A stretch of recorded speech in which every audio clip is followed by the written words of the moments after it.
Orthogonality of Legendre polynomial, इसको बोलते हैं, इस रिलेशन को orthogonality property of orthogonality orthogonal property orthogonal property of Legendre polynomial. Integration -1 से 1 लिमिट है, p m x p n x लिख रखा है इसमें यहाँ, ठीक है, ठीक है क्या। m और n अगर डिफरेंट हैं तो इस इंटीग्रेशन की वैल्यू 0 आएगी, अगर ये दोनों सेम है तो इसकी वैल्यू आएगी 2/2n+1। याद करना है, इसको अप्लाई करेंगे, ठीक, कि इस इंटीग्रेशन की वैल्यू जो pm और एक pn दो अलग अलग है, एक में पैरामीटर m है दूसरे में n है, दोनों अगर डिफरेंट हैं m और n तो वैल्यू 0, अगर ये सेम है दोनों तो ये वैल्यू आएगी 2/2n+1। कई बार क्या होता है, यहाँ n नहीं होगा, n की जगह कुछ और होगा, जैसे -1 से 1 हो सकता है, यहाँ पे pn-1 हो, इसका स्क्वायर हो। इसका मीनिंग क्या है कि ये n की जगह n-1 रिप्लेस कर देंगे फिर उसमें नीचे, तो 2/2n+1 जो था वो n की जगह n-1 बदल जाएगा। तो ये चेंज हो सकते हैं, होंगे चेंज ये, ठीक है जी, इनको ध्यान रखना है कि ये इंटीग्रेशन की वैल्यू क्या है। याद कर ली, बोलो, याद हो जानी चाहिए।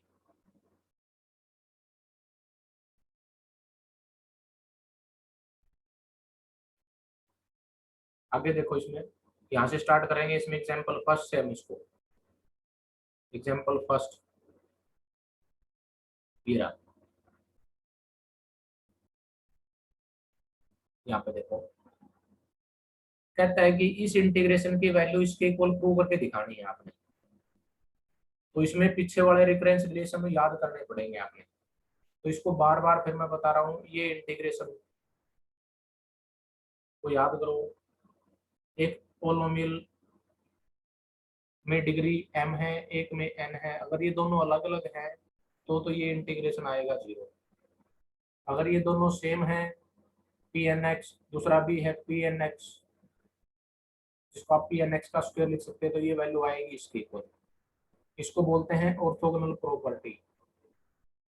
क्या बोलते हैं? Orthogonal property of Legendre polynomial, Legender equation, orthogonal property बोलते हैं इसको, ठीक है। तो इसके लिए एक रिकरेंस रिलेशन की हेल्प लेनी पड़ी हमने यहाँ। आप यूं देखो, इसके अंदर कंप्लीट नहीं होंगी, ये 3 टर्म है एक्चुअल में, तो मेरे पास 2 वाला एक केस है। पीछे देखो, एक रिलेशन पढ़ा था हमने, स्टार्टिंग वाला फर्स्ट वाला, ये लेफ्ट और राइट को इंटरचेंज करूंगा मैं। पहली बात तो इसको ऐसे लिखो, सबसे पहला ये हमने कल प्रूव किया था, 2n+1 x p n x is equal to n+1 p n+1 x plus n pn-1x। ये recurrence relation, recurrence formula first वाला ही था। अब यूं देखो, x pn-x तो आ गया, ये रहा x pn-x। इसको देख के ही आइडिया लगाना है, इसको देख के ही हमें एक हिंट मिलेगी कि x pn-x है, तो इसके साथ मैं pn-1 और मल्टीप्लाई करूंगा दोनों साइड। कुछ नहीं करना, बस सिंपल एक रिकरेंस रिलेशन ऐसा ढूंढो जिसके अंदर कोई ना कोई 2 टर्म ऐसी हो जो इससे मैच करती मिले आपको। तो वो आपने देखा, फर्स्ट वाला ही रिलेशन ऐसा था जिसमें x और pn-x दोनों एक साथ मल्टीप्लाई दिखाई दे। तो इसको दोनों साइड आप क्या करोगे, pn-1 से मल्टीप्लाई कर दो। तो देखो, लेफ्ट साइड वाला भी pn-1 से मल्टीप्लाई हो जाएगा, ये भी pn-1 से मल्टीप्लाई हो जाएगा, और ये भी pn-1 से मल्टीप्लाई हो जाएगा। उसमें लिख रखा है, मैं यहाँ बता देता हूँ, देखो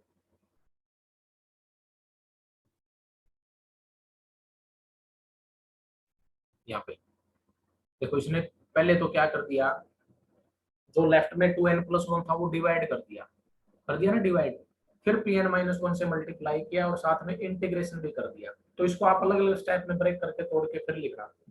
सबसे पहले तो रिकरेंस फॉर्मूला याद करो, उस रिकरेंस फॉर्मूले में जो टर्म निकालनी है वो लेफ्ट में रखो, उसके साथ कोई मल्टीप्लाई था, जैसे 2n+1 था, डिवाइड कर दिया। अब इसके साथ वो मल्टीप्लाई करो जो एक टर्म और भी है, जिसका नाम क्या है, pn-1। समझ में आ रहा है? pn-1 से मल्टीप्लाई करो, इसको भी इसको भी इसको भी, फिर इंटीग्रेट करो -1 से 1 लिमिट लेके विद रिस्पेक्ट टू x। तो इसने लेफ्ट साइड में मल्टीप्लाई किया p n minus one, integration किया। कॉन्स्टेंट बाहर इसमें पी एन माइनस वन से मल्टीप्लाई कर दिया, ये भी पी एन माइनस वन लिख रखा है देखो यार। और कहता है कि आपने इसको यूज करना है ऑर्थोगोनल प्रॉपर्टी ऑफ लीजेंडर खोलने के लिए। ऑर्थोगोनल प्रॉपर्टी यानी कि ये यूं बताना चाह रहा है सिंपल, यहाँ पे पी एन प्लस वन है, यहाँ पे पी एन माइनस वन है, दोनों डिफरेंट है, तो इसलिए ये वैल्यू तो आ जाएगी जीरो। दूसरे में क्या था पी एन माइनस वन, दूसरे में भी पी एन यानी कि सेम है, तो इसकी वैल्यू क्या आएगी, एन की जगह एन माइनस वन हो जाएगा इस फॉर्मूले में। उसने वही लिख रखा है आगे देखो, फर्स्ट वाला तो जीरो हो गया, सेकंड वाले में देखो ये n upon two n plus one as it is है, इसकी वैल्यू इंटीग्रेशन की इससे क्या आएगी, एन की जगह एन माइनस वन इसमें बदल दिया इसने यहाँ, और सिंप्लीफाई कर लिया, ऊपर तो आ गया टू एन, नीचे आ गया two n plus one into two n minus one, a minus b a plus b की आइडेंटिटी से a square minus b square लग गया। बोलो ठीक है क्या, रोल नंबर 14 158 138 है क्या, 17 roll number 5, roll number 2 Shreyanshi है, समझ में आया। देखो धीरे धीरे हो जाएंगे आपसे ये, लेकिन बार बार प्रैक्टिस करनी पड़ेगी। कल के लिए थोड़ा मुश्किल था, आज हो सकता है वो चीजें याद होगी वो आपको। कौन सी चीजें, रिकरेंस फॉर्मूला है ना, वो फॉर्मूले बड़े टिपिकल तो हैं, लेकिन धीरे धीरे अप्लाई करने सीखेंगे तो गलती करेंगे, कभी सीखेंगे कभी गलत करेंगे, अपने आप हो जाएंगे आपसे, वो कोई दिक्कत नहीं आएगी इसमें। तो अगले में देखो, कई बार तो डायरेक्ट होता है एक्स स्क्वायर माइनस वन, देखो एक हिंट फिर दे रहा हूँ आपको, ये वही बात है, पांचों के पांचों फॉर्मूले अगर अच्छे से आपको याद है ना, वो पांचों लिख लो साइड में एक बार रफली, वो पांचों लिख लो, फिर उनमें यूं देखो कि कौन सा ऐसा फॉर्मूला है जिसमें से ये टर्म आपको मिलेगी। कहता है कि शो दैट दिस, ये प्रूव किया था हमने कल, आपको याद हो, प्रूव किया था आप ये हमने कल, और वो बता भी रहा है कि हमने एक एग्जांपल किया था, सेकंड एग्जांपल जिसमें पेज नंबर 3.15 था, उसको प्रूव किया था हमने बकायदा इसको, ये रिजल्ट। तो ये रिजल्ट आपने पहले प्रूव किया हुआ है, पिछले कल करवाया था मैंने। आपने क्या करना है, ये इंटीग्रेशन निकालना है जिसमें एक्स स्क्वायर माइनस वन और ये है, यानी कि ये टर्म है, आपने केवल ये टर्म रखनी है, ये टर्म डिवाइड कर देनी है। इसने वही कर रखा है, ये कल हमने प्रूव करके दिखा था कि सबसे पहले तो इस रिजल्ट को प्रूव करो जो उसने पूछा है, इसी के हेल्प से ये इंटीग्रेशन बनाना है, बस बात खत्म। ये और भी ठीक हो गया कि आपको ये पता चल गया कि ये प्रूव कैसे करना था, तो ये हमने कल प्रूव किया हुआ था, उसको प्रूव करके दिखा देना।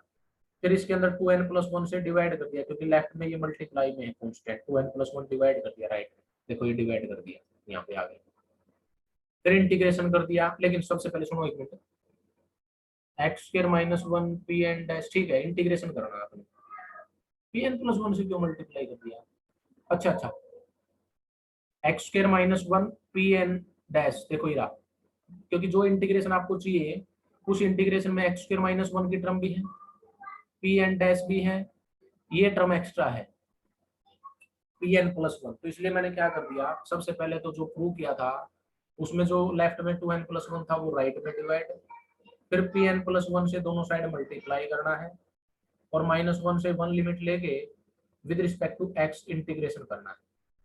तो इकट्ठा काम मत किया करो, मैं यूं कह रहा हूँ इकट्ठा मत किया करो, कंबाइन मत करो, ब्रेक करो, ब्रेक करोगे तभी आप सीख पाओगे इसको अच्छे से, अदरवाइज इसमें डाउट रहेंगे, और वो डाउट आप खुद की खुद ही क्लियर कर सकते हैं, मैं ये बताता हूँ इसमें। तो सबसे पहले आपने ये रिजल्ट प्रूव किया हुआ है, बिल्कुल ठीक है जी। फिर कांस्टेंट जो मल्टीप्लाई में लेफ्ट में था डिवाइड कर दिया, ठीक है जी। फिर देखा कि इंटीग्रेशन के अंदर जो फंक्शन है वो फंक्शन बनाओ पहले, तो वो फंक्शन बनाने के लिए कमी है टी एन प्लस वन की, तो हमने पहले कंप्लीट करेंगे टी एन प्लस वन से दोनों साइड मल्टीप्लाई, वो कंप्लीट फंक्शन बनाने के लिए ना, पी एन प्लस वन से ये भी multiply, p n plus one से ये भी multiply, p n plus one से देखो ये कर रखा है, फिर इंटीग्रेशन कर दिया उसने, ये स्टेप डायरेक्ट कर रहा है ये, यहाँ आप देख सकते हैं ये दोनों डिफरेंट है, तो ये इंटीग्रेशन तो हो जाएगा जीरो, ये पी एन प्लस वन का स्क्वायर है, पी एन प्लस वन का स्क्वायर का मतलब है p n plus one into p n plus one x, same है इसमें ये दोनों सफिक्स, तो इसलिए रिजल्ट तो वही लगा रहा है जो पहले बताया गया, अभी जो बता था कि orthogonal property of Legender function वही है, ठीक है जी। देखो वही कर रखा है इसने,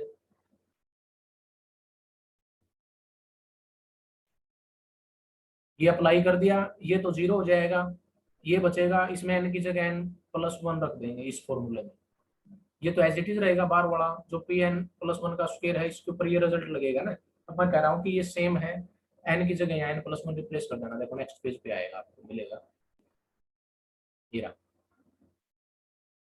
ये मिल गया। बस सिंप्लीफाई जो करना है, जैसे आंसर पूछा है वैसे बना लो।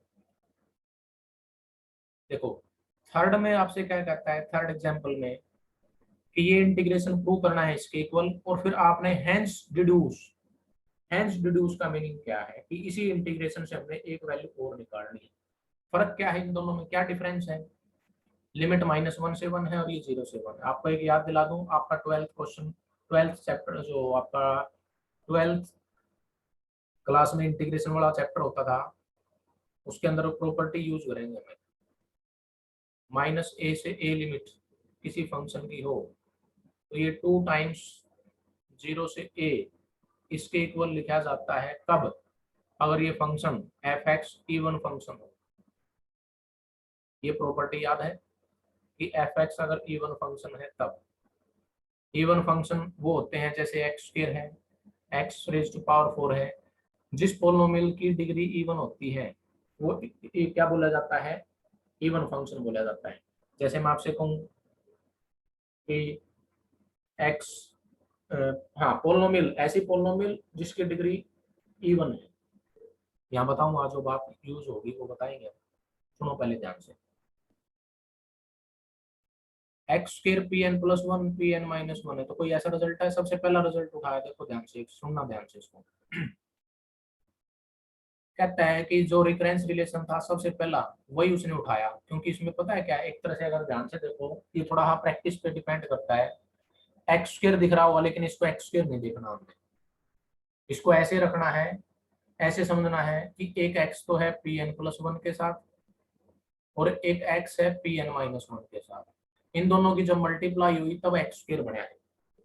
तो मैं पता है क्या करना चाह रहा हूँ, फर्स्ट रिकरेंस रिलेशन आपने उठाया, इसमें आपने ये जो रिलेशन था एक्स पी एन है, लेकिन मेरे को x p n plus one और x p n minus one चाहिए, तो इसमें एक बार जिसने एन की जगह एन माइनस वन बदल दिया दोनों साइड, एक बार एन की जगह एन प्लस वन बदल दिया, ये दो नई इक्वेशन आ गई, इन दोनों की आपस में मल्टीप्लाई कर दी, वही लिख रखा हुआ आपके, ठीक है। तो ये एक्स स्क्र नहीं है, ये एक्स एक बार तो पी एन प्लस वन के साथ मल्टीप्लाई है और एक बार x p n minus one के साथ है। तो हम रिजल्ट उठाएंगे पहले वाला recurrence relation x p n x वाला, उसमें एन की जगह एक बार तो एन माइनस वन बदलना है दोनों साइड, एक नई इक्वेशन बनानी है, और एक बार एन की जगह एन प्लस वन बदलना है, दूसरी इक्वेशन नहीं बनानी, उन दोनों इक्वेशन की आपस में मल्टीप्लाई करनी है पहली बात, फिर इंटीग्रेशन करेंगे हम, लिमिट -1 से 1 लेंगे, ठीक है जी। देखो मल्टीप्लाइंग 2 एंड 3, मल्टीप्लाई तो करनी आती है ना भाई, ये लेफ्ट साइड से मल्टीप्लाई होगी, दो टर्म इसमें है दो टर्म इसमें, टोटल ये 4 टर्म बनेगी, इसमें ब्रेक कर दी होगी उसने, देखो एक टर्म ये आ गई, लिख के देखोगे तभी पता चलेगी कि ये टर्म यही है, सिंपल है, बता दूं, पी एन है पी एन प्लस टू है, पी एन है पी एन है, पी एन माइनस टू है पी एन प्लस टू है, पी एन माइनस टू है पी एन है, यानी कि एक ही केवल ऐसा है जिसमें सेम है पी एन, बाकी डिफरेंट आएंगे। आप देख सकते हैं, देखो ये रहा p n plus two, p n square हो गया यहाँ, p n plus two, p n minus two, p n minus two p n, फिर वही ऑर्थोगोनल प्रॉपर्टी यूज करेंगे हम इसको, ऑर्थोगोनल प्रॉपर्टी अभी बताइए, ठीक है। ये कहाँ यूज करनी है, पहले तो हम क्या करेंगे, लिखा नहीं है इसने, लिखना पड़ेगा आपने कि ये जब आपने मल्टीप्लाई कर दी तो इंटीग्रेशन करना है आपने दोनों साइड, इंटीग्रेशन कर दो with respect to x limit -1 से 1 लेके, हर टर्म के ऊपर इंटीग्रेशन लगेगा, लेफ्ट में तो एक टर्म है, राइट में 4 टर्म है, चारों टर्म पे लगेगा, 4 में से 3 जीरो हो जाएंगे, देखो उसने लिख रखे हैं 3 तो जीरो होगी इस रूल से, एक बची, कौन सी बची, ये टर्म बचेगी, ये वाली, ये वाली, केवल ये टर्म बचेगी, क्योंकि पी एन स्क्वायर है यहाँ, पी एन स्क्वायर मतलब p n into p n, ठीक है। इसकी जगह क्या आ जाएगा, 2/2 n प्लस वन आ जाएगा, ये मल्टीप्लाई में है वो डिवाइड आ जाएगा, ठीक है। ये था फर्स्ट पार्ट, इसका दो पार्ट थे, फर्स्ट वाले से हमने सेकंड वाला बनाना है, क्योंकि जब ये वर्ड लिखा हुआ ना हैंस डिड्यूस, तो हमेशा हमने जो ऊपर प्रूव किया है, जो पहले प्रूव किया है उस रिजल्ट की हेल्प से ही हमने ये बनाना होता है दूसरा, क्लियर है। तो देखो हम क्या कहेंगे, देखो सुनना ध्यान से। एक्स स्क्वायर क्या है, पोलिनोमियल है जिसकी डिग्री 2 है। P n plus one x भी पोलिनोमियल है जिसकी डिग्री एन प्लस वन है। पी एन माइनस वन भी पोलिनोमियल है जिसकी डिग्री एन माइनस वन है। तीनों का प्रोडक्ट हो रहा है, तो ये कंप्लीट डिग्री कितनी बनेगी, इन तीनों डिग्री का सम आ जाएगा। देखो उसने लिखा हुआ, we know that pnx is polynomial of degree n, thus we conclude that ये एक पूरी पोलिनोमियल है जिसकी डिग्री पहले वाले की प्लस दूसरे वाले की प्लस तीसरे वाले की कर दी। टोटल कितनी बड़ी, 2n प्लस टू, और 2n प्लस टू इवन होता है क्योंकि 2 इसमें कॉमन आ गया। ठीक, जो नंबर 2 से डिवाइड होते हैं या 2 के मल्टीपल होते हैं वो इवन नंबर बोले जाते हैं। तो ये नंबर इवन हो गया, यानी कि कहने का मतलब इस कंप्लीट पोलिनोमियल की डिग्री क्या बन गई, इवन बन गया, इवन फंक्शन बन गया। कहने का मीनिंग मेरी बात ये क्या बन गया, इवन बन गया। अगर ये इवन बन गया तो वो जो प्रॉपर्टी बताई थी ये 2 टाइम्स हो जाएगा और लिमिट 0 से 1 हो जाएगी। क्या हो जाएगा, 2 टाइम्स। उसने लिखा हुआ आपके सामने, आप देख सकते हो, ये रहा। We see that this is an even function of x. So by using definite integral property, definite integral property कौन सी, यही वाली जो मैंने आपको अभी बताई थी कि ये इंटीग्रेशन इसके इक्वल हो जाएगा अगर ये एफ एक्स फंक्शन इवन है। तो इसको यूज कर दिया उसने लेफ्ट में, देखो ये 2 टाइम्स 0 से 1, क्योंकि वहां -1 से 1, फिर दोनों साइड से ये 2 कट जाएगा, जो बचेगा ये रिक्वायर्ड आंसर बच जाएगा। ठीक है जी, इसको नोट जरूर कर लेना। ये बात थी यहाँ, क्लियर है? कोई डाउट है तो पूछ लो, मैसेज कर दो, कोई डाउट है तो पूछ लो, और अपने अटेंडेंस भेज दो साथ में। अभी अपने अटेंडेंस भी शेयर कर दो, अपने रोल नंबर भेजो चैट बॉक्स में, और कोई डाउट है तो पूछ लो।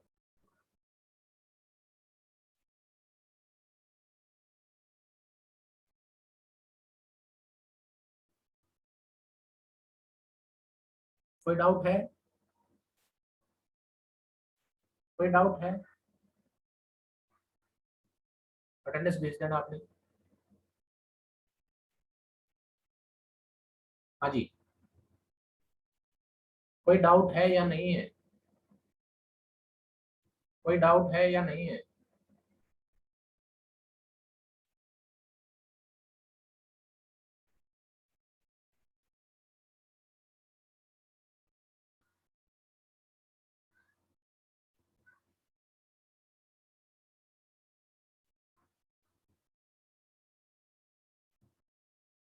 चले फोर्थ एग्जाम्पल पे आ जाओ। ये सीधा सही है, आपको दिखाई दे रहा है पीछे वाला का ही कॉम्बिनेशन है एक्चुअली। यहाँ x square p n square है, तो इसका मीनिंग जो फर्स्ट रिफरेंस रिलेशन था उसका स्क्वायर करना आपने, क्योंकि एक्स स्क्वायर भी चाहिए पी एन स्क्वायर भी चाहिए। पिछली बार एक्स स्क्वायर था लेकिन पी एन प्लस वन और पी एन माइनस वन थे। ठीक है, पिछले वाले में यही रिफरेंस रिलेशन, बार बार आप ध्यान करो, पहले वाला बड़ा इंपॉर्टेंट है, पहले वाले को याद करो जल्दी, और पहले वाले के बेस पे ज्यादातर क्वेश्चन सोल्व हो रहे हैं हमारे पास ही। ठीक है, 32 सौरव पढ़ रहा है क्या, लौट रहा है? बैठ के पढ़ा करो वही। बैठ के पढ़ा करो, ऐसे तो फिर क्या होता है। रोल नंबर 170 पूछ रही है कि सर ये फिफ्थ है या कौन सा है, कैसे पता चलेगा, बता दिया। बार बार रिपीट करता हूँ एक चीज कि भाई रिकरेंस रिलेशन कौन सा कहाँ यूज होगा इसके बारे में कोई गारंटी नहीं दे सकते। ये गारंटी देगा जितनी आपसे बार बार प्रैक्टिस होगी। जैसे आपने स्टार्टिंग में 12th क्लास में इंटीग्रेशन पढ़ा था, सर ये कौन सा फॉर्मूला लगाए जी, यहाँ यहाँ कौन सी आइडेंटिटी लगेगी जी।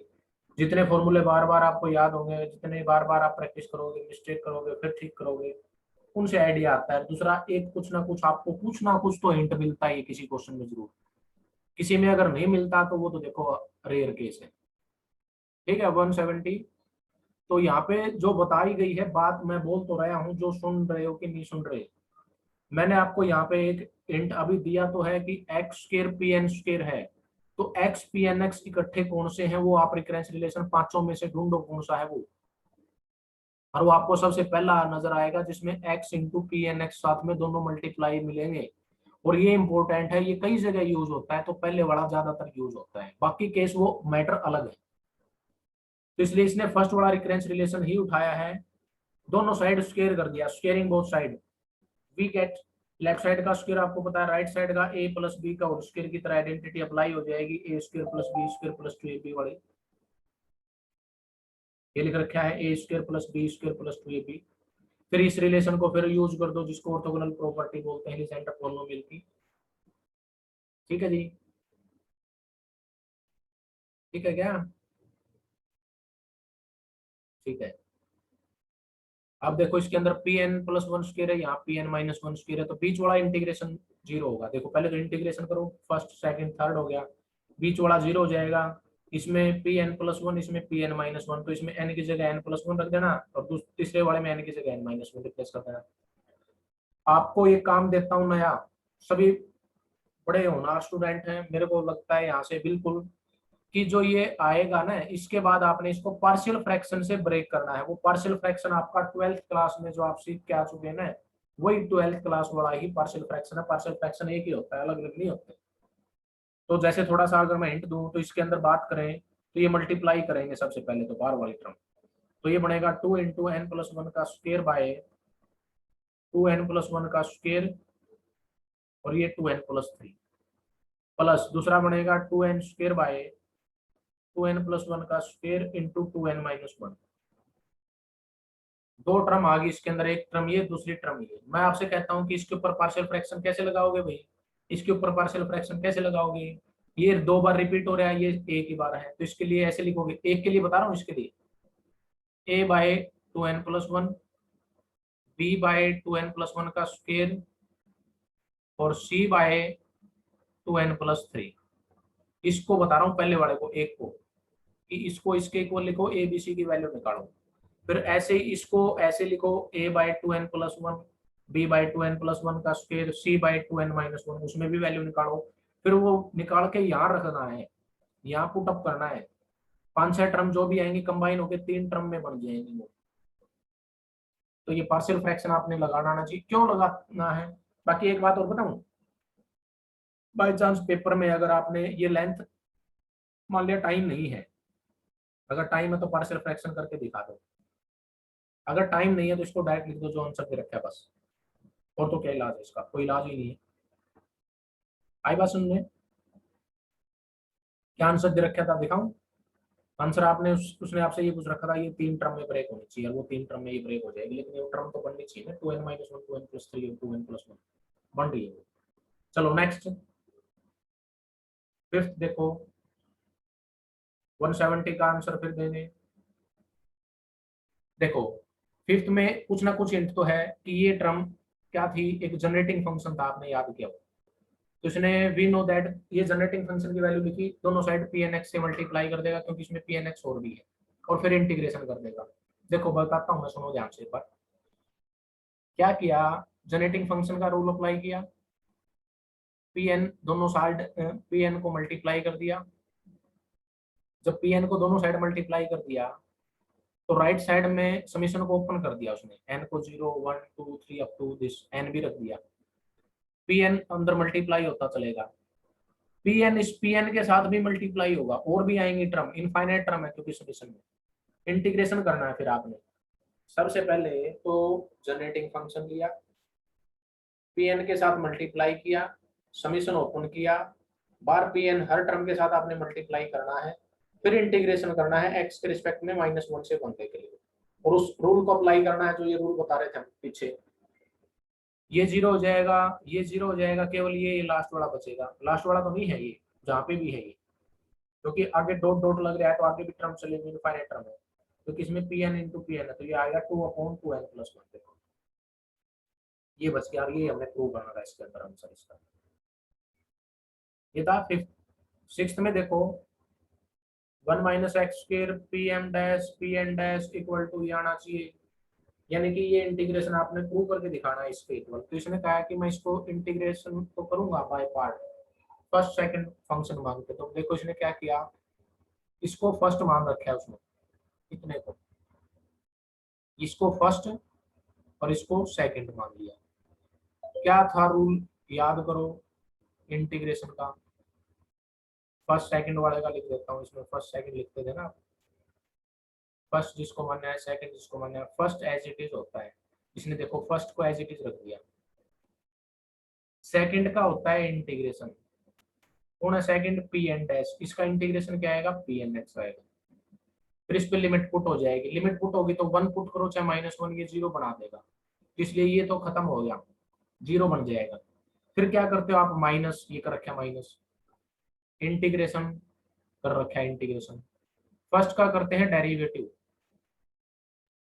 फर्स्ट कौन है इसमें, 1 - x² into p m dash, इसका डेरिवेटिव कैसे करोगे, by product rule, 1 - x² same, p m dash का पी एम डबल डैश, फिर plus second same p m dash, first का -2x कर दिया ना। देखो इसको ब्रैकेट में डाल लो, यहाँ ब्रैकेट, इसमें थोड़ी मिसप्रिंट सी होगी, यहाँ ब्रैकेट थी, ये ब्रैकेट यहाँ क्लोज हो रही, देखो ठीक है ना।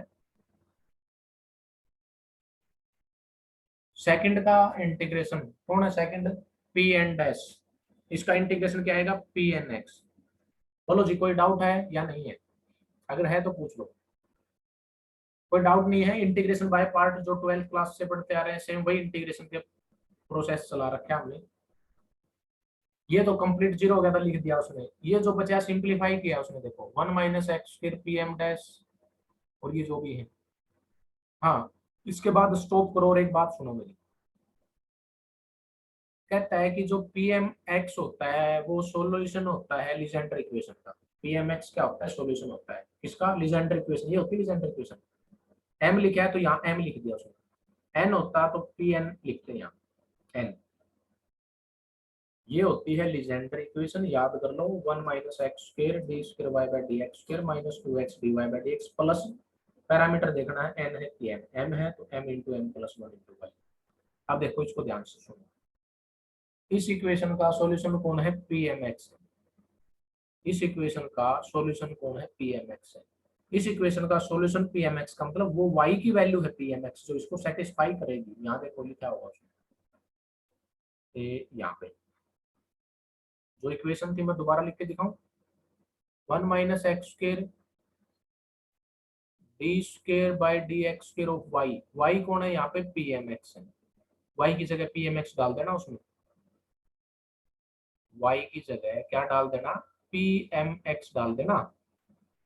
फिर क्या था, -2x dy/dx था, y की जगह हमने पी एम एक्स डाल दिया, plus m into m plus 1 into y, y कौन था, पी एम एक्स था, और इक्वल टू क्या था, जीरो। मैंने क्या करना है, दो टर्म तो लेफ्ट में रखनी है, तीसरी को उधर लेके जाना है, क्योंकि मेरे पास दो टर्म ये देखो ऐसे आएंगे। पी एम का दो बार डेरिवेटिव क्या आएगा, पी एम डबल डैश, एक बार डेरिवेटिव क्या आएगा, पी एम डैश, उस टर्म को उधर लेके तो -m into m plus 1 into p m x बनेगा ना, ये जो लिख रखा है उसने नीचे इधर। तो आपने क्या किया, ये जो दो टर्म थी, ये दो टर्म एज इट इज उसके अंदर है, पीछे दिखाऊं, ये देखो, ये मैंने क्या करना है, ये वैल्यू निकाल रहा हूँ ब्रैकेट वाली, ये वैल्यू निकाल रहा हूँ इसलिए, और ये वैल्यू किसके हेल्प से निकाल रहा हूँ, कि इस लीजेंडर इक्वेशन का ये सॉल्यूशन होता है। तीन टर्म आती हैं, तीन में से मैंने ये दो टर्म चाहिए लेफ्ट में, बाकी की वैल्यू रखनी है, तो वैल्यू मैं यहाँ पुट करूंगा। देखो आप यहाँ, मैं इसको पुट कर रहा हूँ यहाँ, ये वैल्यू उस इंटीग्रेशन में पुट कर दी मैंने, -m into m plus 1 into p m, -m into m plus 1 into p m, p n तो साथ में था ही, यहाँ पे देख लो, ये वैल्यू जो है ना, ये वैल्यू क्या आएगी, ये लिख दूं, ये वैल्यू आएगी -m into m plus 1 into p m आएगी, तो साथ में क्या है, पी एन एक्स है, और ये माइनस और माइनस प्लस बन जाएगा, और वो टर्म उसके आगे लिख रखी है। बस आपका लगभग काम कंप्लीट हो गया इसमें। इंटीग्रेशन आपने करना था तो इस पे रूल कौन सा लगेगा, रूल यही लगेगा, m इंटू एम प्लस 1 बाहर कर दो, इस इंटीग्रेशन को ऐसे लिख दो, फिर m इंटू एम प्लस 1 को अंदर ले जाओ, अंदर ले जाओ, और ये किसकी रिलेशन से यूज किया, ऑर्थोगोनलिटी प्रॉपर्टी या ऑर्थोगोनलिटी रिलेशन किया, उससे प्रूव कर दिया। इसमें सेवंथ बच गया, नेक्स्ट लेक्चर में कर लेंगे उसको, सेवंथ को, तो कोई भी बचेगा इसमें सेवंथ के अलावा। नहीं, 7th ही बचा है लास्ट। 7th करेंगे और फिर लास्ट में जो ये 3 क्वेश्चन एक्सरसाइज के ये कंप्लीट हो जाएगा आपका। ठीक है जी।